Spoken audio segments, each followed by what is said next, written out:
Daniel Padilla binasag ang chikang hiwalay na sila ni Catherine Bernardo, full support sa girlfriend. Pinabulaanan ng kapamilya aktor na si Daniel Padilla ang chikang hiwalay na sila ng kanyang on-screen partner at longtime girlfriend na si Catherine Bernardo. Ilang araw na ring laman ng balita ang di umano'y break-up ng dalawa matapos ang ilang taong relasyon. At tuluyan nang ang binasag ni Daniel ang kanyang katahimikan at kinumpirma na walang katotohanan ang mga kumakalat na isyu ukol sa kanila ng kanyang nobya. Pasimpleng pinabulaanan ng binata ang chika nang ibahagi niya sa kanyang Instagram story ang video ni Catherine para sa preview kung saan siya ang cover ngayong buwan. Kaya naman agad na nagdiwang ang Katniel fans sa X, dating Twitter, dahil nananatiling matatag ang relasyon nina Daniel at Catherine sa kabila ng mga isyong ibinabato sa kanila. Matatanda ang mas lalong na pag-usapan ang kaganapan sa relasyon ng dalawang kapamilya stars ng ibalita ng talent manager na si OG Diaz na di umano'y hiwalay na ang dalawa. Bagamat sinabi nitong wala pang kumpirmasyon ang kanyang ibinalita ay maraming mga fans ang pumalag sa kanya.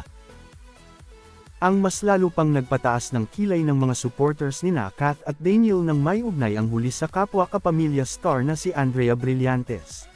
Naisplok kasi ng isang source kay OG na patago raw na nagkikita ang dalawa. At nitong Biyernes ng gabi, November 10, pasimpleng sinupalpal ni Daniel ang mga balita ukol sa kanila. Kumalat rin ang screenshot ng netizen sa naging pag-uusap nila ni DJ kung saan pinuri niya si Catherine at sinabing maganda ang kanyang girlfriend. Maikling sagot ni Daniel, "I know." Hindi rin maiwasan ng mga Katniel fans ang magpasaring kay OG dahil sa nauna nitong may ulat. Ayan na Daniel Padilla finally debunked the Katniel breakup allegations, clear na rin naman na siguro na fake news yung Blythe issue ano.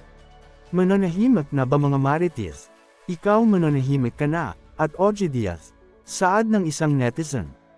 Comment naman ng isa, OG Diaz ano na? Close na lang kasi ang mouth. OG Diaz can cry in the corner because Daniel Padilla will never be his talent while all he can do is spread false information about him, say naman ng isa. At dyan na po nagtatapos guys, maraming salamat sa panunood.